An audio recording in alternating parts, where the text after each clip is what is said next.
ಎಲ್ಲರಿಗೂ ನಮಸ್ಕಾರ ಸ್ನೇಹಿತರೆ. ನಾಳೆ ಅಮಾವಾಸ್ಯೆ. ಈ ಪದ ಕೇಳಿದ ತಕ್ಷಣ ನಿಮ್ಮ ಮನಸ್ಸಿನಲ್ಲಿ ಏನು ಮೂಡುತ್ತದೆ? ಕಡು ಕತ್ತಲು, ಒಂದು ಬಗೆಯ ಅಂಜಿಕೆ, ಅಥವಾ ಯಾವುದೋ ಅಶುಭ ನಡೆಯುತ್ತದೆ ಎಂಬ ಭಯವೇ? ಸ್ವಲ್ಪ ನಿಮ್ಮ ಅನುಭವವನ್ನು ಗಮನಿಸಿ ನೋಡಿ. ಅಮಾವಾಸ್ಯೆಯ ಹತ್ತಿರ ಬರುತ್ತಿದ್ದಂತೆ ಅಥವಾ ಅಮಾವಾಸ್ಯೆಯ ದಿನ ನಿಮಗೆ ಕಾರಣವೇ ಇಲ್ಲದೆ ವಿಪರೀತ ಸುಸ್ತು ಅನಿಸುತ್ತದೆಯೇ? ಮನಸ್ಸು ಯಾವುದೋ ಭಾರಕ್ಕೆ ಸಿಕ್ಕಿ ಹಾಕಿಕೊಂಡಂತೆ ಭಾಸವಾಗುತ್ತಿದೆಯೇ? ಎಷ್ಟೇ ನಿದ್ದೆ ಮಾಡಿದರೂ ಮೈಕೈ ನೋವು ಅಥವಾ ಆಯಾಸ ಹೋಗುತ್ತಿಲ್ಲವೇ? ಅಥವಾ ಮನೆಯಲ್ಲಿ ಸಣ್ಣ ಸಣ್ಣ ವಿಷಯಕ್ಕೂ ದೊಡ್ಡ ದೊಡ್ಡ ಜಗಳಗಳು, ಮನಸ್ತಾಪಗಳು ನಡೆಯುತ್ತಿವೆಯಾ? ಇದಕ್ಕೆಲ್ಲ ಕಾರಣ ಕೇವಲ ನಿಮ್ಮ ಮನಸ್ಸಲ್ಲ. ಇದಕ್ಕೆ ಕಾರಣ ಬ್ರಹ್ಮಾಂಡದಲ್ಲಿ ನಡೆಯುತ್ತಿರುವ ಒಂದು ದೊಡ್ಡ ಬದಲಾವಣೆ. ನಿಮಗೆ ಗೊತ್ತಾ, ನಮ್ಮ ಹಿರಿಯರು ಅಮಾವಾಸ್ಯೆಯ ದಿನ ಮಕ್ಕಳೇ ಸಂಜೆ ಮೇಲೆ ಆಚೆ ಹೋಗಬೇಡಿ, ಮರದ ಕೆಳಗೆ ನಿಲ್ಲಬೇಡಿ, ಬಾಗಿಲು ಬೇಗ ಹಾಕಿ ಅಂತ ಯಾಕೆ ಪದೇ ಪದೇ ಎಚ್ಚರಿಸುತ್ತಿದ್ದರು? ಅದು ಸುಮ್ಮನೆ ಮಕ್ಕಳನ್ನ ಹೆದರಿಸುವ ತಂತ್ರ ಅಷ್ಟೇನಾ? ಅಥವಾ ಅವರಿಗೆ ಗೊತ್ತಿದ್ದ, ನಮಗೆ ಅರ್ಥವಾಗದ ಯಾವುದೋ ಕಾಣದ ಸತ್ಯ ಅಲ್ಲಿ ಅಡಗಿದೆಯಾ? ನಮ್ಮ ತಂತ್ರಶಾಸ್ತ್ರ ಒಂದು ಮಾತು ಹೇಳುತ್ತದೆ: ದೀಪ ಆರಿದ ಮೇಲೆ ಕತ್ತಲೆಯ ಆಟ ಶುರುವಾಗುತ್ತದೆ. ಹಿರಿಯರ ನಂಬಿಕೆಯಂತೆ ಚಂದ್ರನಿಲ್ಲದ ರಾತ್ರಿಯಲ್ಲಿ ಮಾನಸಿಕ ಮತ್ತು ಭಾವನಾತ್ಮಕ ಸಮತೋಲನ ಸ್ವಲ್ಪ ದುರ್ಬಲವಾಗುತ್ತದೆ ಎಂದು ಹೇಳಲಾಗುತ್ತದೆ. ಇಂತಹ ಸಮಯದಲ್ಲಿ ನಮ್ಮ ಸುತ್ತಮುತ್ತಲಿರುವ ನಕಾರಾತ್ಮಕ ಶಕ್ತಿಗಳು, ಗಾಳಿಯಲ್ಲಿರುವ ದುಷ್ಟ ಆಲೋಚನೆಗಳು ಮತ್ತು ಪರ ಅಸೂಯೆಯ ಕಣ್ಣುಗಳು 10 ಪಟ್ಟು ಬಲಗೊಳ್ಳುತ್ತವೆ. ಅವುಗಳಿಗೆ ತಡೆಯೇ ಇರುವುದಿಲ್ಲ. ಈ ಕಾರಣದಿಂದ ಸಣ್ಣ ವಿಷಯಗಳು ದೊಡ್ಡದಾಗಿ ಅನುಭವವಾಗಬಹುದು. ಆದರೆ ಭಯಪಡಬೇಡಿ. ಈ ಕತ್ತಲ ರಾತ್ರಿಯ ನಿಮ್ಮ ಮನೆಯನ್ನ ಕಾಯಲು ಪ್ರಕೃತಿ ತಾಯಿಯೇ ತನ್ನ ಮಡಿಲಲ್ಲಿ ಒಂದು ದೈವಿಕ ರಕ್ಷಕನನ್ನ ಸೃಷ್ಟಿಸಿದ್ದಾರೆ. ಅದೇ ಲೋಳೆ ಸರ, ಅಲೋವೆರಾ. ಅದು ನಿಮ್ಮ ಮನೆಯ ಬಾಗಿಲಲ್ಲಿ ನೇತಾಡುತ್ತಿದ್ದರೆ ಅಥವಾ ನಿಮ್ಮ ಹಿತ್ತಲಿನಲ್ಲಿ ಇದ್ದರೆ ಎಂತಹದ್ದೇ ಶಕ್ತಿಯು ನಿಮ್ಮ ಹೊಸ್ತಿಲು ದಾಟಲು ಭಯಪಡುತ್ತದೆ ಎಂಬ ಪಾರಂಪರಿಕ ನಂಬಿಕೆ ಇದೆ. ಇದನ್ನ ಕೇವಲ ಒಂದು ಗಿಡ ಅಂದುಕೊಳ್ಳಬೇಡಿ, ಇದೊಂದು ಜೀವಂತ ಯಂತ್ರ. ಅಂತ ಅಮಾವಾಸ್ಯೆಯ ಕತ್ತಲಲ್ಲಿ ಈ ಗಿಡವನ್ನ ಮುಟ್ಟಿದರೆ ಏನಾಗುತ್ತದೆ? ಬನ್ನಿ ಆ ರಹಸ್ಯದ ಬಾಗಿಲು ತೆರೆಯೋಣ. ಇದು ತಂತ್ರಶಾಸ್ತ್ರದ ವಿಷಯ. ವಿಡಿಯೋವನ್ನು ಸ್ಕಿಪ್ ಮಾಡದೆ ಪೂರ್ತಿಯಾಗಿ ನೋಡಿ, ಯಾಕೆಂದರೆ ಅರೆಬರೆ ಜ್ಞಾನ ಅರಿವಿಗೆ ವಿಷ. ವಿಡಿಯೋದ ಕೊನೆಯಲ್ಲಿ ನಾನು ನಿಮಗೊಂದು ಅತೀಂದ್ರಿಯ ರಹಸ್ಯವನ್ನು ಹೇಳಲಿದ್ದೇನೆ. ಅದೇ ಲೋಳೆ ಸರದ ಹೂವಿನ ರಹಸ್ಯ. 100ರಲ್ಲಿ ಒಬ್ಬರಿಗೆ ಮಾತ್ರ ಆ ಅದೃಷ್ಟ ಒಲಿಯುತ್ತದೆ. ಒಂದು ವೇಳೆ ಆ ಲಕ್ಷಣ ನಿಮ್ಮ ಮನೆಯ ಗಿಡದಲ್ಲಿ ಕಾಣಿಸಿದರೆ ಬರೆದಿಟ್ಟುಕೊಳ್ಳಿ, ನಿಮ್ಮ ತಲೆ ಬರಹವೇ ಬದಲಾಗುವ ಸಮಯ ಬಂದಿದೆ ಎಂದರ್ಥ. ಅದು ಏನು, ಅದು ಹೇಗೆ ಕಾಣುತ್ತದೆ, ಅದನ್ನು ತಿಳಿಯಲು ವಿಡಿಯೋವನ್ನು ಕೊನೆವರೆಗೂ ನೋಡಿ. ಮುಂದೆ ಹೋಗುವ ಮುನ್ನ ಆ ಆದಿಶಕ್ತಿಯ ರಕ್ಷಣೆ ಕೋರುತ್ತಾ ಕಮೆಂಟ್ ಬಾಕ್ಸ್ನಲ್ಲಿ ಓಂ ಶಕ್ತಿ ಮಹಾಮಾಯೆ ಎಂದು ಬರೆಯಿರಿ. ಆ ತಾಯಿಯ ದಿವ್ಯ ಕೃಪಾ ದೃಷ್ಟಿ ಸದಾ ನಿಮ್ಮ ಮನೆಯ ಮೇಲಿರಲಿ. ಅಮಾವಾಸ್ಯೆ ಎಂದು ಜಾಗ್ರತೆ ಏಕೆ? ಪೌರಾಣಿಕ ಮತ್ತು ಮಾನಸಿಕ. ಅಮಾವಾಸ್ಯೆ ಅಂದರೆ ಯಾಕೆ ಇಷ್ಟು ಭಯ? ಇದಕ್ಕೆ ನಮ್ಮ ಪುರಾಣಗಳಲ್ಲಿ ಒಂದು ರೋಚಕವಾದ ಕಥೆ ಇದೆ. ನಿಮಗೆಲ್ಲರಿಗೂ ಸಮುದ್ರ ಮಥನದ ಕಥೆ ಗೊತ್ತಿರಬಹುದು. ದೇವತೆಗಳು ಮತ್ತು ದಾನವರು ಅಮೃತಕ್ಕಾಗಿ ಸಮುದ್ರವನ್ನು ಕಡೆಯುವಾಗ ಕೊನೆಯಲ್ಲಿ ಅಮೃತ ಬರುತ್ತದೆ. ಆಗ ಮಹಾವಿಷ್ಣುವು ಮೋಹಿನಿಯ ರೂಪ ತಾಳಿ ದೇವತೆಗಳಿಗೆ ಮಾತ್ರ ಅಮೃತವನ್ನು ಹಂಚುತ್ತಿರುತ್ತಾನೆ. ಆ ಸಮಯದಲ್ಲಿ ರಾಹು ಮತ್ತು ಕೇತು ಎಂಬ ಇಬ್ಬರು ದಾನವರು ದೇವತೆಗಳ ರೂಪದಲ್ಲಿ ಬಂದು ಸಾಲಿನಲ್ಲಿ ಕುಳಿತು ಅಮೃತವನ್ನು ಕುಡಿಯಲು ಪ್ರಯತ್ನಿಸುತ್ತಾರೆ. ಚಂದ್ರನು ತಕ್ಷಣ ಮೋಹಿನಿಗೆ ಸನ್ನೆ ಮಾಡಿ ಆ ಅಸುರರ ಮೋಸವನ್ನು ಬಯಲು ಮಾಡುತ್ತಾನೆ. ಆ ದಿನದಿಂದ ಅಸುರ ಶಕ್ತಿಗಳಿಗೆ ಚಂದ್ರನ ಮೇಲೆ ವಿಪರೀತ ಕೋಪ, ದ್ವೇಷ ಎಂದು ಹೇಳಲಾಗುತ್ತದೆ. ಚಂದ್ರ ಎಂದರೆ ಮನಸ್ಸು, ಚಂದ್ರ ಎಂದರೆ ಶಾಂತಿ. ಆದರೆ ಅಮಾವಾಸ್ಯೆ ಎಂದು ಆಕಾಶದಲ್ಲಿ ಆ ಚಂದ್ರನೇ ಇರುವುದಿಲ್ಲ, ರಕ್ಷಕನೇ ಇಲ್ಲದ ರಾತ್ರಿ ಅದು. ನಮ್ಮ ಹಿರಿಯರು ಹೇಳುವಂತೆ ಆ ದಿನ ತಮೋಗುಣ ಅಥವಾ ಕತ್ತಲೆಯ ಪ್ರಭಾವ ತಾರಕಕ್ಕೇರಿರುತ್ತದೆ. ಯಾರು ಮಾನಸಿಕವಾಗಿ ದುರ್ಬಲರೋ, ಯಾರು ಹೆಚ್ಚು ಭಯಪಡುತ್ತಾರೋ ಅಂಥವರ ಮನಸ್ಸನ್ನು ಈ ನಕಾರಾತ್ಮಕ ಶಕ್ತಿಗಳು ಬೇಗ ಆವರಿಸಿಕೊಳ್ಳುತ್ತವೆ. ಇದಕ್ಕೆ ವಿಜ್ಞಾನವು ಪೂರಕವಾಗಿದೆ. ಚಂದ್ರನ ಗುರುತ್ವಾಕರ್ಷಣೆ ಸಮುದ್ರದ ಅಲೆಗಳನ್ನು ನಿಯಂತ್ರಿಸುವಂತೆ ನಮ್ಮ ದೇಹದ ನೀರಿನಂಶವನ್ನು ನಿಯಂತ್ರಿಸುತ್ತದೆ. ನಮ್ಮ ದೇಹದಲ್ಲಿ 70% ನೀರಿದೆ. ರಕ್ತವು ದ್ರವ ರೂಪದಲ್ಲಿದೆ. ಚಂದ್ರನಿಲ್ಲದ ದಿನ ಅಂದರೆ ಅಮಾವಾಸ್ಯೆಯಂದು ನಮ್ಮ ರಕ್ತ ಪರಿಚಲನೆಯಲ್ಲಿ ಮತ್ತು ಮೆದುಳಿನ ತರಂಗಗಳಲ್ಲಿ ಏರುಪೇರಾಗುತ್ತದೆ. ನಮ್ಮ ಮನಸ್ಸು ಪ್ರಕ್ಷುಬ್ಧವಾಗುತ್ತದೆ. ಅದಕ್ಕೆ ಈ ದಿನ ಜಗಳಗಳು ಜಾಸ್ತಿ, ಅಪಘಾತಗಳು ಜಾಸ್ತಿ, ಮಾನಸಿಕ ಒತ್ತಡ, ಭಾವನಾತ್ಮಕ ಅಸ್ಥಿರತೆ ಮತ್ತು ಆತಂಕ ಹೆಚ್ಚಾಗಬಹುದು ಎಂದು ಕೆಲವು ಅಧ್ಯಯನಗಳು ಸೂಚಿಸುತ್ತವೆ. ನಾವು ಏನನ್ನ ಯೋಚಿಸುತ್ತೇವೆಯೋ ಅದು ನಮಗೆ ಬೇಗ ಆಕರ್ಷಿತವಾಗುತ್ತದೆ. ನಾವು ಭಯಪಟ್ಟರೆ ಭಯ ಶಕ್ತಿಗಳು ಆಕರ್ಷಿತವಾಗುತ್ತವೆ. ಇದು ಕೇವಲ ಕಥೆಯಲ್ಲ, ಇದು ಪ್ರಕೃತಿಯ ನಿಯಮ.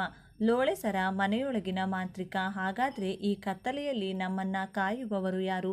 ಅದಕ್ಕಾಗಿಯೇ ಋಷಿಗಳು ನಮಗೆ ಪರಿಚಯಿಸಿದ್ದು ಲೋಳೆ ಸರ. ಅಥವಾ ಆಯುರ್ವೇದದ ಲೋಳೆ ಸರಕ್ಕೆ ಒಂದು ವಿಚಿತ್ರವಾದ ಶಕ್ತಿ ಇದೆ ಎಂದು ಆಧುನಿಕ ವಿಜ್ಞಾನವು ಒಪ್ಪಿಕೊಂಡಿದೆ. ವಿಜ್ಞಾನಿಗಳೇ ಹೇಳುವಂತೆ ಇದು ರಾತ್ರಿಯ ಹೊತ್ತು ಕೂಡ ಆಮ್ಲಜನಕ ಬಿಡುವ ಮತ್ತು ಗಾಳಿಯಲ್ಲಿರುವ ವಿಷವನ್ನು ಹೀರಿಕೊಳ್ಳುವ ಅತ್ಯಂತ ಶಕ್ತಿಶಾಲಿ ಸಸ್ಯ. ಆದರೆ ನಮ್ಮ ತಂತ್ರಶಾಸ್ತ್ರ ಇನ್ನೂ ಒಂದು ಹೆಜ್ಜೆ ಮುಂದೆ ಹೋಗಿ ಹೇಳುತ್ತದೆ, ಲೋಳೆ ಸರವು ಕೇವಲ ಗಾಳಿಯನ್ನಲ್ಲ, ಜನರ ಕೆಟ್ಟ ದೃಷ್ಟಿಯನ್ನು, ಶಾಪವನ್ನು ಮತ್ತು ನಕಾರಾತ್ಮಕ ತರಂಗಗಳನ್ನು ಅಯಸ್ಕಾಂತದಂತೆ ತನ್ನೊಳಗೆ ಎಳೆದುಕೊಳ್ಳುತ್ತದೆ.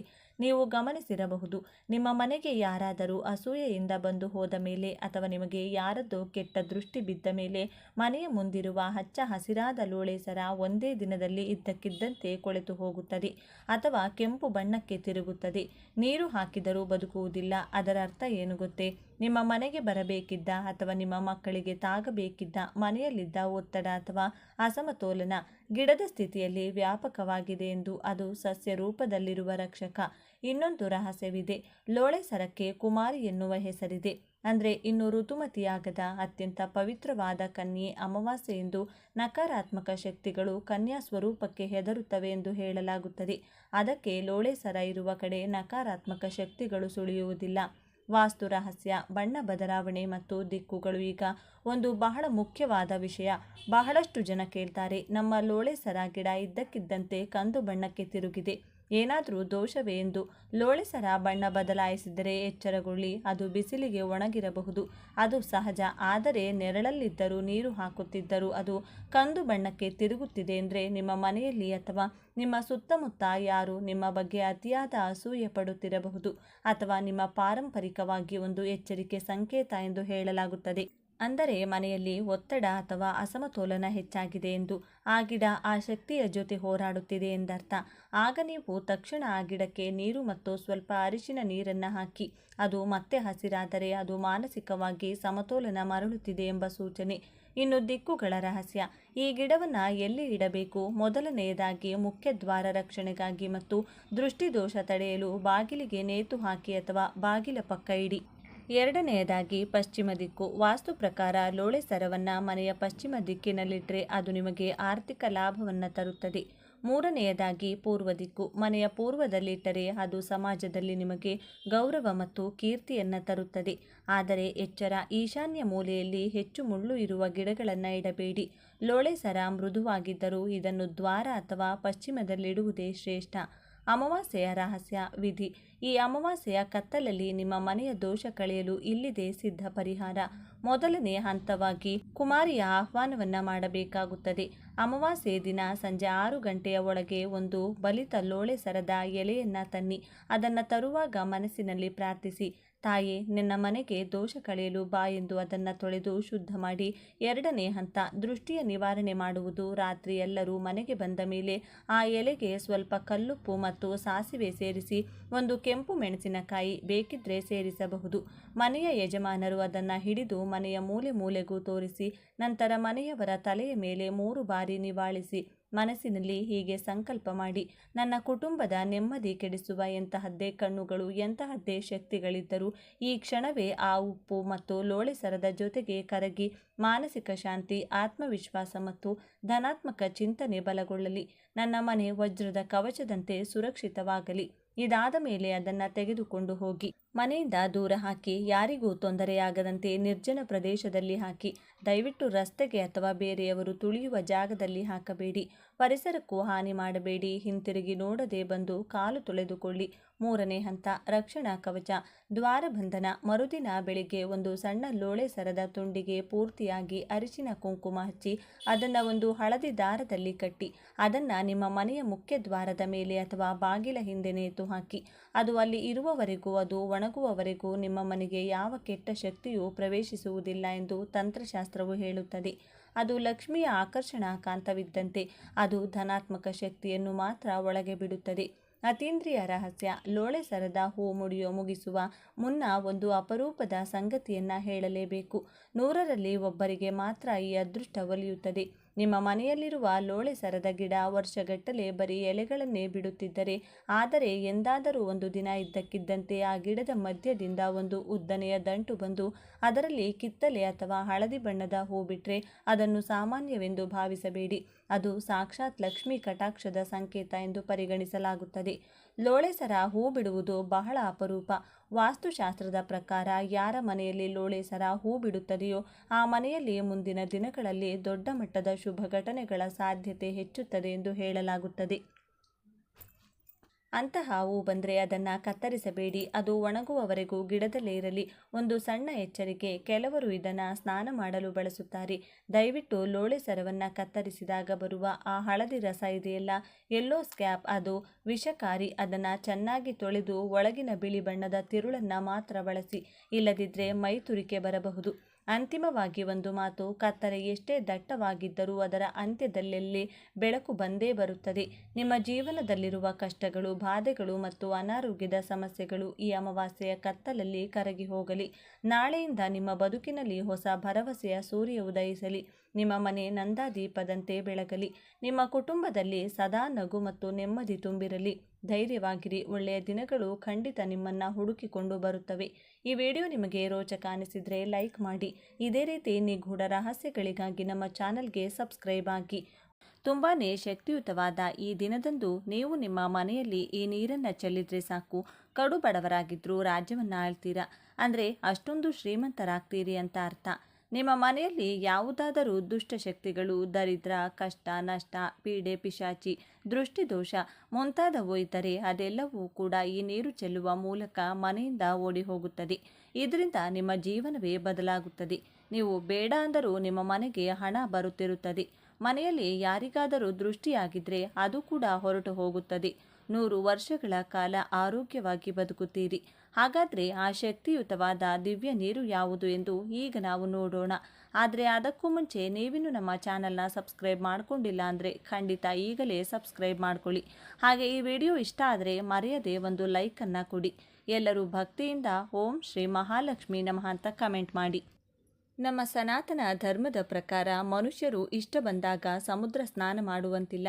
ಖಂಡಿತವಾಗಿಯೂ ಮಾಡಬೇಕಾದ ಕೆಲಸಗಳಲ್ಲಿ ಅಥವಾ ವಿಧಿಗಳಲ್ಲಿ ಸಮುದ್ರ ಸ್ನಾನ ಕೂಡ ಈ ದಿನ ಎಂದು ಕೆಲವು ಅಳಲೆ ಕಾಯಿಲೆಗಳನ್ನು ಸಮುದ್ರದಲ್ಲಿ ಎಸೆದು ಸಮುದ್ರದ ನೀರಿನಲ್ಲಿ ಸ್ನಾನ ಮಾಡೋದ್ರಿಂದ ಪೂರ್ತಿಯಾಗಿ ಆ ವ್ಯಕ್ತಿಗಿರುವಂತಹ ಪೂರ್ತಿಯಾಗಿ ನರದೃಷ್ಟಿ ಹೊರಟು ಹೋಗುತ್ತದೆ. ಇನ್ನು ಜೀವನದಲ್ಲಿ ಎಂದೂ ಕೂಡ ಆ ವ್ಯಕ್ತಿಗೆ ನರದೃಷ್ಟಿ ತಗುಲುವುದಿಲ್ಲ ಎಂದು ನಮ್ಮ ಶಾಸ್ತ್ರಗಳು ಹೇಳುತ್ತಿದೆ. ಈ ದಿನ ಅತಿ ಪವಿತ್ರವಾದದ್ದು. ಶ್ರೀ ಮಹಾವಿಷ್ಣು ಕೂರ್ಮಾವತಾರ ಪಡೆದು ಈ ಭೂಮಿಯನ್ನು ಕಾಪಾಡಿದ್ದು ಈ ದಿನ ಎಂದು ನಮ್ಮ ಕೂರ್ಮ ಪುರಾಣ ಹೇಳುತ್ತದೆ. ಈ ದಿನ ಚಂದ್ರದೇವರು ತುಂಬ ಸಾಮರ್ಥ್ಯವನ್ನು ಹೊಂದಿರುತ್ತಾರೆ. ನಮ್ಮ ಮನಸ್ಸಿನ ಮೇಲೆ ಚಂದ್ರನ ಪ್ರಭಾವ ಗಣನೀಯವಾಗಿ ಈ ದಿನ ಇರುತ್ತದೆ. ಇದೇ ದಿನದಂದು ಈ ಅವತಾರದ ಬಗ್ಗೆ ಅಷ್ಟೊಂದು ಜನರಿಗೆ ಗೊತ್ತಿಲ್ಲ. ಶಿವಾಲಯದ ಗರ್ಭಗುಡಿಯ ಮುಂದೆ ಎಡ ಹಾಗೂ ಬಲಗಡೆ 2 ಶರಬೇಶ್ವರನ ವಿಗ್ರಹಗಳನ್ನು ಪ್ರತಿಷ್ಠಾಪನೆ ಮಾಡಿರುವುದು ನೀವು ಶಿವ ದೇವಾಲಯಗಳಲ್ಲಿ ನೋಡಬಹುದು. ಇನ್ನು ಅತಿ ಪವಿತ್ರವಾದ ಈ ದಿನ ಎಂದು ಸಂಜೆ 6 ಗಂಟೆಯಿಂದ ರಾತ್ರಿ 12 ಗಂಟೆಯ ಒಳಗೆ ನೀವು ನಿಮ್ಮ ದೇವರ ಮನೆಯಲ್ಲಿ ಶಿವ ಪಾರ್ವತಿಯ ಫೋಟೋ ಮುಂದೆ 2 ಅರಳಿ ಎಲೆಗಳನ್ನು ಇಡಬೇಕು. ಆ ಎಲೆಗಳಿಗೆ ಅರಿಶಿನ ಕುಂಕುಮದ ಬೊಟ್ಟುಗಳನ್ನು ಇಡಬೇಕು. ಇನ್ನು ಆ ಎಲೆಗಳ ಮೇಲೆ 2 ಮಣ್ಣಿನ ದೀಪಗಳನ್ನು ಇಟ್ಟು ಒಂದೊಂದು ದೀಪದಲ್ಲಿ 5 ಬತ್ತಿಗಳನ್ನು ಇಡಬೇಕು.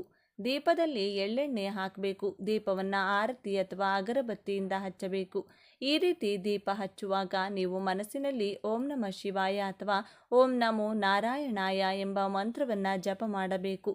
ಅದರ ನಂತರ ದೇವರ ಮನೆಯಲ್ಲಿ ಉತ್ತರದ ಕಡೆ ಮುಖ ಮಾಡಿ ಕುಳಿತುಕೊಂಡು ಓಂ ನಮಃ ಶಿವಾಯ ಅಥವಾ ಓಂ ನಮೋ ನಾರಾಯಣ ಎಂಬ ಈ ಮಂತ್ರವನ್ನು 21 ಸಲ ಜಪ ಮಾಡಿ ದೇವರಿಗೆ ನಮಸ್ಕಾರ ಮಾಡಿಕೊಂಡು ನಿಮ್ಮ ಮನಸ್ಸಿನಲ್ಲಿರುವ ಕೋರಿಕೆಯನ್ನು ಹೇಳಬೇಕು. ಅಥವಾ ನೀವು ಈ 2 ಮಂತ್ರಗಳನ್ನು ಕೂಡ ತಲಾ 21 ಸಲ ಹೇಳಬಹುದು. ಈ ರೀತಿ ನಾಳೆ ಯಾರು ಮಾಡ್ತಾರೋ ಅವರ ದೆಸೆ ಬದಲಾಗಿ ರಾಜಯೋಗ ಅವರ ಕೈ ಹಿಡಿಯುತ್ತದೆ. ಶಿವ ಪಾರ್ವತಿಯರ ಆಶೀರ್ವಾದ ನಿಮಗೆ ನೇರವಾಗಿ ಸಿಗುತ್ತದೆ. ನಿಮ್ಮ ಮನೆಯಲ್ಲಿರುವ ಕಷ್ಟ, ನಷ್ಟ, ದರಿದ್ರ, ದುಃಖ ಎಲ್ಲವೂ ಕೂಡ ಆ ದೀಪದ ಕಾಂತಿಯಲ್ಲಿ ಸುಟ್ಟು ಬೂದಿಯಾಗುತ್ತದೆ. ಬಿಸಿಲು ಹೆಚ್ಚಾಗಿರುವ ಈ ತಿಂಗಳಿನಲ್ಲಿ ಮಜ್ಜಿಗೆ, ಮೊಸರನ್ನ, ಮಡಿಕೆಯಲ್ಲಿರುವಂಥ ನೀರು, ಅಂಬಲಿ, ಚಪ್ಪಲಿ, ಕೊಡೆ, ಬೀಸಣಿಗೆ ಮುಂತಾದವುಗಳನ್ನು ದಾನ ಮಾಡಿದರೆ ಮಹಾಪುಣ್ಯ ಬರುತ್ತದೆ. ಲಕ್ಷ್ಮೀ ದೇವಿಯನ್ನು ಒಲಿಸಿಕೊಳ್ಳಲು ತುಂಬ ಉತ್ತಮವಾದ ಈ ದಿನ. ಇಂದು ಉಪವಾಸ ಇದ್ದು ಪುಣ್ಯ ಸ್ನಾನ ಮಾಡುವುದು ಮತ್ತು ದಾನ ಮಾಡುವುದು ತುಂಬ ಶುಭ ಕೊಡುತ್ತದೆ. ಮಹಾವಿಷ್ಣು ಹಾಗೂ ಮಹಾಲಕ್ಷ್ಮಿಯನ್ನ ಪೂಜಿಸಬೇಕು. ನಾಳೆ ಕೆಲವು ಪ್ರತ್ಯೇಕವಾದ ವಸ್ತುಗಳನ್ನು ದಾನ ಮಾಡಿದರೆ ಆ ವ್ಯಕ್ತಿ ಎಲ್ಲ ವಿಷಯದಲ್ಲೂ ಎಲ್ಲ ಕ್ಷೇತ್ರಗಳಲ್ಲೂ ಅಭಿವೃದ್ಧಿ ಪಡೆಯುತ್ತಾನೆ, ಆರ್ಥಿಕ ಸಮಸ್ಯೆಗಳಿಂದ ವಿಮುಕ್ತಿ ಪಡೆಯುತ್ತಾನೆ. ಈ ದಿನ ಇಂದು ನೀವು ತೆಗೆದುಕೊಳ್ಳುವ ಕೆಲವು ನಿರ್ಣಯಗಳು ನಿಮ್ಮ ಜೀವನದಲ್ಲಿರುವ ಸಮಸ್ಯೆಗಳನ್ನು, ವಿಘ್ನಗಳನ್ನು ನಿವಾರಣೆ ಮಾಡಿ ಸುಖ ಶಾಂತಿಯನ್ನು ಕೊಡುತ್ತದೆ. ಆರ್ಥಿಕ ಸಮಸ್ಯೆಗಳು ನಿವಾರಣೆಯಾಗಲು ಈ ದಿನ ಲಕ್ಷ್ಮೀ ದೇವಿಗೆ ಅರಿಶಿನ ಕೊಂಬುಗಳನ್ನು ಸಮರ್ಪಿಸಬೇಕು. ಪೂಜೆಯ ನಂತರ ಇವುಗಳನ್ನು ಕೆಂಪು ಬಟ್ಟೆಯಲ್ಲಿ ಸುತ್ತಿ ಭದ್ರವಾಗಿಟ್ಟುಕೊಳ್ಳಬೇಕು. ಇದು ನಿಮ್ಮ ಆರ್ಥಿಕ ಸಮಸ್ಯೆಯನ್ನು ನಿವಾರಣೆ ಮಾಡುತ್ತದೆ. 1 ವರ್ಷದ ನಂತರ ಮತ್ತೆ ಬರುವ ಈ ದಿನ ಇದನ್ನು ಬದಲಾಯಿಸಿ ಹಳೆಯದನ್ನು ಹರಿಯುವ ನೀರಿನಲ್ಲೆಸೆಯಬೇಕು. ಇದು ಲಕ್ಷ್ಮಿಯ ಆಶೀರ್ವಾದವನ್ನು ನಿಮಗೆ ಕೊಡುತ್ತದೆ. ಧನಲಾಭ ಮತ್ತು ಲಕ್ಷ್ಮೀ ದೇವಿಯ ಅನುಗ್ರಹ ಪಡೆಯಲು ಈ ದಿನ ಇಂದು ಪೊರಕೆಯನ್ನು ಯಾರಿಗಾದರೂ ದಾನ ಕೊಡಬೇಕು. ಪೊರಕೆ ಸಾಮಾನ್ಯವಾಗಿ ಯಾರಿಗೂ ಕೊಡಬಾರದು ಅಂತ ಹೇಳ್ತಾರೆ. ಆದರೆ ಈ ಒಂದು ದಿನ ಮಾತ್ರ ನೀವು ಯಾರಿಗಾದರೂ ಪೊರಕೆ ದಾನ ಮಾಡಬಹುದು. ಪವಿತ್ರವಾದ ದಿನಗಳಲ್ಲಿ ಗಂಗಾ ನದಿ ಮುಂತಾದ ಪುಣ್ಯ ನದಿಗಳಲ್ಲಿ ಸ್ನಾನ ಮಾಡಿದರೆ ಜೀವನದಲ್ಲಿರುವ ಕಷ್ಟಗಳೆಲ್ಲವೂ ಹೊರಟು ಹೋಗುತ್ತದೆ. ಗಂಗಾ ನದಿಯಲ್ಲಿ ಅಥವಾ ಪುಣ್ಯ ನದಿಗಳಲ್ಲಿ ಸ್ನಾನ ಮಾಡಲು ಸಾಧ್ಯವಾಗದವರು ಮನೆಯಲ್ಲಿ ಸ್ನಾನ ಮಾಡುವ ನೀರಿನಲ್ಲಿ ಸ್ವಲ್ಪ ಗೋಮೂತ್ರ ಅಥವಾ ಗಂಗಾ ಜಲ ಬೆರೆಸಿಕೊಂಡು ಕೂಡ ಸ್ನಾನ ಮಾಡಬಹುದು. ಕುಡಿಯುವ ನೀರು ಯಾರಿಗಾದರೂ ದಾನವಾಗಿ ಕೊಟ್ಟರೆ ಪಿತೃದೋಷಗಳಿಂದ ವಿಮುಕ್ತಿ ಪಡೆಯಬಹುದು. ನೀವು ಎಷ್ಟು ಕಷ್ಟಪಟ್ಟು ದುಡಿದರೂ ಫಲ ಸಿಗುತ್ತಿಲ್ಲ ಅಂತಿದ್ರೆ ಈ ದಿನ ಕಪ್ಪು ಎಳ್ಳನ್ನು ಅಥವಾ ಕಪ್ಪು ಎಳ್ಳಿನಿಂದ ತಯಾರಿಸಿದ ಯಾವುದಾದರೂ ಪದಾರ್ಥವನ್ನು ದಾನವಾಗಿ ಕೊಡಬೇಕು. ಚಂದ್ರನನ್ನು ಪೂಜಿಸಿದರೆ ಚಂದ್ರದೋಷದಿಂದ ಹೊರಬರಬಹುದು. ಮಾನಸಿಕ ಪ್ರಶಾಂತತೆ ಸಿಗುತ್ತದೆ. ಕೆಲಸಗಳಲ್ಲಿ ವಿಘ್ನಗಳು ಬರುವುದಿಲ್ಲ. ನೀವೇನಾದರೂ ಇವತ್ತು ದಾನ ಮಾಡಬೇಕು ಅಂದ್ಕೊಂಡ್ರೆ ಪೂಜೆಯ ನಂತರ ಮಾತ್ರ ಮಾಡಬೇಕು. ಪೂಜೆಗೂ ಮೊದಲು ಮಾಡಬೇಡಿ. ಪಿತೃದೋಷ ಹೆಚ್ಚಾಗಿದೆ ಎಂದು ಬಾಧೆ ಪಡುವವರು ಕಪ್ಪು ಎಳ್ಳು ಬೆರೆಸಿದಂಥ ನೀರನ್ನು ಅರಳಿ ಮರಕ್ಕೆ ಹಾಕಬೇಕು. ಶನಿದೋಷದಿಂದ ಬಾಧೆ ಪಡುವವರು ಅರಳಿ ಮರವನ್ನು ಪೂಜೆ ಮಾಡಬೇಕು. ಅರಳಿ ಮರಕ್ಕೆ ಹಾಲು ಮತ್ತು ನೀರನ್ನು ಸಮರ್ಪಿಸಿದರೆ ನೀವು ಮಾಡುವ ಪ್ರತಿ ಕೆಲಸದಲ್ಲೂ ಗೆಲುವು ಸಿಗುತ್ತದೆ. ಸೂರ್ಯೋದಯಕ್ಕೂ ಮುಂಚೆ ಎದ್ದು ಯಾರು ಸ್ನಾನ ಮಾಡ್ತಾರೋ ಅವರಿಗೆ ಉತ್ತಮ ಜೀವನ ಪ್ರಾಪ್ತಿಯಾಗುತ್ತದೆ. ಸೂರ್ಯೋದಯಕ್ಕೂ ಮುಂಚೆ ಎದ್ದು ಸ್ನಾನ ಮಾಡಿ ಅರಳಿ ಮರಕ್ಕೆ ಒಂದು ದೊಡ್ಡ ಚೊಂಬಿನ ತುಂಬ ನೀರನ್ನು ಸಮರ್ಪಿಸಿ ಪ್ರದಕ್ಷಿಣೆ ಮಾಡಿದರೆ ನಿಮ್ಮ ಪೂರ್ವಿಕರೆಲ್ಲರೂ ಸಂತೋಷಿಸಿ ನಿಮ್ಮನ್ನು ಆಶೀರ್ವದಿಸುತ್ತಾರೆ. ಇನ್ನು ಅತಿ ಪವಿತ್ರವಾದ ಈ ದಿನ ಇಂದು ನೀವು ನೆಲ್ಲಿಕಾಯಿ ಗಿಡವನ್ನಾಗಲಿ ಅಥವಾ ಬೇವಿನ ಮರವನ್ನಾಗಲಿ ಮುಟ್ಟಿದರೆ ಸಾಕು, ಜನ್ಮಾಂತರದ ಪಾಪಗಳೆಲ್ಲವೂ ವಿಮುಕ್ತಿಯಾಗುತ್ತವೆ. ಈ ವಿಶೇಷ ಎನ್ನುವುದು ಮಹಾವಿಷ್ಣು, ಮಹಾಲಕ್ಷ್ಮಿ ಮತ್ತು ಮಹಾಶಿವನಿಗೆ ತುಂಬ ಇಷ್ಟವಾದಂತಹ ದಿನ. ನೀವು ನೆಲ್ಲಿಕಾಯಿ ಗಿಡವನ್ನು ಮುಟ್ಟೋದ್ರಿಂದ ನಿಮ್ಮ ಮೈಯಲ್ಲಿರುವ ದೋಷಗಳೆಲ್ಲ ಆ ಗಿಡ ಎಳೆದುಕೊಂಡು ಸಕಾರಾತ್ಮಕ ಶಕ್ತಿಯನ್ನು ನಿಮ್ಮ ದೇಹದಲ್ಲಿ ಪ್ರವೇಶ ಮಾಡುತ್ತದೆ. ತ್ರಿಮೂರ್ತಿಗಳ ಆಶೀರ್ವಾದ ಪಡೆದುಕೊಳ್ಳಲು ನೀವು ಬೇವು ಅಥವಾ ನೆಲ್ಲಿಕಾಯಿ ಗಿಡವನ್ನು ಮುಟ್ಟಿ ನಮಸ್ಕಾರ ಮಾಡಿಕೊಳ್ಬೇಕು. ಬೇವಿನ ಮರ ಮುಟ್ಟೋದ್ರಿಂದ ನಿಮಗೆ ಅದೃಷ್ಟ ಒಲಿಯುತ್ತದೆ. ತುಂಬ ವರ್ಷಗಳಿಂದ ನೀವು ಅನುಭವಿಸುತ್ತಿರುವ ಕಷ್ಟಗಳು ನಾಳೆಗೆ ಕೊನೆಯಾಗುತ್ತದೆ. ಇನ್ನು ನೆಲ್ಲಿಕಾಯಿ ಗಿಡ ಅಥವಾ ಬೇವಿನ ಗಿಡ ಕಾಣಿಸಿದರೆ ಮೊದಲು ಅದಕ್ಕೆ ನೀರು ಹಾಕಿ ಮರದ ಸುತ್ತ ಪ್ರದಕ್ಷಿಣೆ ಹಾಕಿ ಸ್ವಲ್ಪ ಹೊತ್ತು ಮರದ ಮುಂದೆ ಕುಳಿತುಕೊಂಡು ಓಂ ನಮಃ ಶಿವಾಯ ಅಥವಾ ಓಂ ನಮೋ ನಾರಾಯಣಾಯ ಅಥವಾ 2 ಮಂತ್ರಗಳನ್ನು ಕೂಡ 11 ಅಥವಾ 21 ಸಲ ಹೇಳಿ ಮನೆಗೆ ಬಂದರೆ ನಿಮಗೆ ತುಂಬ ಪ್ರಯೋಜನಗಳು ಸಿಗುತ್ತದೆ. ರಾಜಯೋಗ ಕೂಡ ಬರುತ್ತದೆ. ಇನ್ನು ಅತಿ ಮುಖ್ಯವಾದ ವಿಷಯಕ್ಕೆ ಬಂದರೆ ಈ ನೀರನ್ನು ಯಾರು ಮನೆಯಲ್ಲಿ ಚೆಲ್ತಾರೋ ಅವರಿಗೆ ಬರುವಂಥ ಅದೃಷ್ಟ ಮಾತಿನಲ್ಲಿ ವರ್ಣಿಸಲು ಸಾಲುವುದಿಲ್ಲ. ರಾಜಯೋಗ, ಲಕ್ಷ್ಮೀ ಯೋಗ, ಧನಯೋಗ ಈ ರೀತಿ ಬೇಕಾದಷ್ಟು ಯೋಗಗಳು ನಿಮ್ಮ ಸ್ವಂತವಾಗುತ್ತದೆ. ಈ ನೀರನ್ನು ಸಂಜೆ 6 ಗಂಟೆಯಿಂದ ರಾತ್ರಿ 12 ಗಂಟೆ ಮಧ್ಯದಲ್ಲಿ ಚೆಲ್ಲಬೇಕು. ಇನ್ನು ಈ ನೀರು ತಯಾರಿಸಲು ತಾಮ್ರದ ಪಾತ್ರೆ ಅಥವಾ ಬೆಳ್ಳಿ ಪಾತ್ರೆ ಉಪಯೋಗಿಸಬೇಕು. ಪಾತ್ರೆಯಲ್ಲಿ ಬೇಕಾದಷ್ಟು ನೀರನ್ನು ತೆಗೆದುಕೊಂಡು ಸ್ವಲ್ಪ ಅರಿಶಿನ, ಸ್ವಲ್ಪ ಗಂಗಾಜಲ, ಒಂದು ಕರ್ಪೂರದ ಬಿಲ್ಲೆ ಕುಟ್ಟಿ ಹಾಕಿ ಸ್ವಲ್ಪ ಬೇವಿನ ಎಲೆ ಹಾಗೂ ತುಳಸಿ ಎಲೆ ಕುಟ್ಟಿ ಮಾಡಿದಂಥ ಪೇಸ್ಟ್ ಇವಿಷ್ಟನ್ನು ನೀರಿನಲ್ಲಿ ಚೆನ್ನಾಗಿ ಬೆರೆಸಿಕೊಳ್ಳಬೇಕು. ಬಳಿಕ ಆ ನೀರನ್ನು ಬೇವಿನ ಎಲೆಗಳ ಸಹಾಯದಿಂದ ಮನೆಯಲ್ಲಿ ಪ್ರತಿ ಜಾಗದಲ್ಲೂ ಯಾವ ಮೂಲೆ ಕೂಡ ಬಿಡದಂತೆ ಎಲ್ಲ ಕಡೆ ಚಿಮುಕಿಸುತ್ತಾ ಬನ್ನಿ. ನೆಲದ ಮೇಲೆ ಕಬೋರ್ಡ್ಗಳ ಒಳಗೆ, ಬಾತ್ರೂಮ್ ಒಳಗೆ, ಮನೆಯಲ್ಲಿ ಸೈಕಲ್, ಬೈಕ್, ಕಾರು ಮುಂತಾದ ವಾಹನಗಳಿದ್ರೆ ಅದರ ಮೇಲೆ ಮತ್ತು ಗೋಡೆಗಳ ಮೇಲೂ ಕೂಡ ಚಿಮುಕಿಸಬೇಕು. ಕೊನೆಯಲ್ಲಿ ಉಳಿದ ನೀರನ್ನು ಬಾಗಿಲ ಹೊರಗಡೆ ನಿಂತುಕೊಂಡು ಮನೆಗೆ ದೃಷ್ಟಿ ತೆಗೆದು ಆ ನೀರನ್ನು ನಿಮ್ಮ ಹೊಸಿಲಿನ ಮೇಲೆ ಚೆಲ್ಲಬೇಕು. ಹೊಸಿಲು ಇರದಿದ್ದರೆ ಮನೆ ಮುಂದೆ ಚೆಲ್ಲಿದರೂ ಸರಿ ಹೋಗುತ್ತದೆ. ಈ ಪರಿಹಾರವನ್ನು ನೀವು ಪೂಜೆಯ ನಂತರ ಮಾತ್ರ ಮಾಡಬೇಕು. ರಾತ್ರಿ 12 ಗಂಟೆಯ ಒಳಗಡೆ ಮಾಡಬೇಕು. ನೀವು ಈ ನೀರನ್ನು ದೇವರ ಮನೆಯಲ್ಲಿಟ್ಟು ಮೊದಲು ಪೂಜೆ ಮಾಡಿ, ಪೂಜೆ ಮುಗಿದ ಮೇಲೆ ಆ ನೀರಿನಿಂದ ನಾನು ಹೇಳಿದಂತೆ ಮಾಡಬೇಕು. ಈ ರೀತಿ ಮಾಡಿದರೆ ನಿಮ್ಮ ಮನೆಯ ಯಾವ ಮೂಲೆಯಲ್ಲೂ ಕೂಡ ನಕಾರಾತ್ಮಕ ಶಕ್ತಿಯಾಗಲಿ, ದರಿದ್ರ ದೇವತೆಯಾಗಲಿ, ನರದೃಷ್ಟಿ, ಕಣ್ಣು ದೃಷ್ಟಿ ದೋಷಗಳು ಯಾವುದೂ ಕೂಡ ಇರುವುದಿಲ್ಲ. ಎಲ್ಲ ದರಿದ್ರ ಮನೆಯಿಂದ ಹೊರಗೆ ಹೋದರೆ ದೇವತೆಗಳು ಮನೆಯಲ್ಲಿ ಸಂತೋಷವಾಗಿ ಕಾಲಿಡುತ್ತಾರೆ. ಈ ದಿನ ತಪ್ಪದೇ ಮನೆ ಬಾಗಿಲಿನ ಮುಂದೆ 2 ದೀಪಗಳನ್ನು ಹಚ್ಚಿಡಿ. ನಾವು ಈ ಪರಿಹಾರ ಮಾಡ್ತಿರೋದ್ರಿಂದ ಮಹಾಲಕ್ಷ್ಮಿ ನಿಮ್ಮ ಮನೆಗೆ ಕಾಲಿಡುತ್ತಾಳೆ. ಒಮ್ಮೆ ಮಹಾಲಕ್ಷ್ಮಿ ಮನೆಗೆ ಬಂದರೆ ಇನ್ನು ನಿಮ್ಮ ಕುಟುಂಬದಲ್ಲಿ ಯಾವ ಕಷ್ಟ ನಷ್ಟ, ದರಿದ್ರ, ದುಃಖ, ಅನಾರೋಗ್ಯ ಇರುವುದಿಲ್ಲ. ಜೀವನದಲ್ಲಿ ಬರೀ ಸುಖ ಮಾತ್ರ ಮನೆ ಮಾಡಿಕೊಳ್ಳುತ್ತದೆ. ನೋಡಿದ್ರಲ್ಲ ಸ್ನೇಹಿತರೆ, ಸಿಂಪಲ್ ಆಗಿ ಮಾಡುವಂತಹ ಈ ಪರಿಹಾರವನ್ನು ತಪ್ಪದೆ ಎಲ್ಲ ಗೃಹಿಣಿಯರು ಕೂಡ ಮನೆಯಲ್ಲಿ ಮಾಡಿಕೊಂಡು ಇದರ ಉಪಯೋಗವನ್ನು ಪಡೆದುಕೊಳ್ಳಿ. ಈ ವಿಡಿಯೋ ನಿಮಗೆ ಇಷ್ಟ ಆದರೆ ಲೈಕ್ ಮಾಡಿ, ಶೇರ್ ಮಾಡಿ. ಇಂಥ ಹೆಚ್ಚಿನ ಉತ್ತಮ ಮಾಹಿತಿಗಳಿಗಾಗಿ ತಪ್ಪದೆ ನಮ್ಮ ಚಾನಲ್ನ ಸಬ್ಸ್ಕ್ರೈಬ್ ಮಾಡಿಕೊಳ್ಳಿ. ನಾಳೆ ಮತ್ತೊಂದು ವಿಡಿಯೋದೊಂದಿಗೆ ಪುನಃ ಭೇಟಿಯಾಗೋಣ. ಧನ್ಯವಾದಗಳು.